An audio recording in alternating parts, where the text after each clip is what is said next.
German తత్వవేత్త, సిద్ధాంతకర్త, పాత్రికేయుడు, విప్లవాత్మక socialist వ్యాపారవేత్త కార్ల్ మార్క్స్ యొక్క జీవితకాల స్నేహితుడు, సన్నిహితుడు అయిన ఫ్రెడరిక్ ఎంగిల్స్ వర్ధంతి నేడు.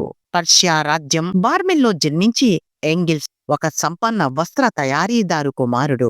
బూర్జువా నేపథ్యం ఉన్నప్పటికీ పెట్టుబడిదారీ విధానంపై గట్టి విమర్శకుడు. 1844లో కార్ల్ మార్క్స్ ను కలిశాడు. 1848లో కమ్యూనిస్ట్ మేనిఫెస్టో, జర్మన్ ఐడియాలజీ సంయుక్తంగా రచనలు చేశారు. కమ్యూనిస్ట్ లీగ్ మరియు ఫస్ట్ ఇంటర్నేషనల్ లో రాజకీయ కార్యకర్తగా పనిచేశారు. ఎంగెల్స్ కార్ల్ మార్క్స్ కు తన జీవిత కాలంలో ఆర్థికంగా మద్దతు ఇవ్వడం వలన కార్ల్ మార్క్స్ తన రచనలపై దృష్టి సారించాడు. ఎంగెల్స్ బహుభాషావేత్త, 20 భాషల్లో మాట్లాడగలడు.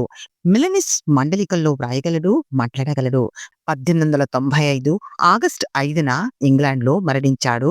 ఎంగెల్స్ వ్యక్తిత్వాన్ని, రూపాన్ని గురించి ద వరల్డ్ ఫిలాసఫర్స్ లో పొడవైన మరియు సొగసైన వ్యక్తిగా అభివర్ణించారు. వేజర్ నదిని విరామం లేకుండా ఈదిన వ్యక్తి ఫ్రెడరిక్ ఎంగెల్స్.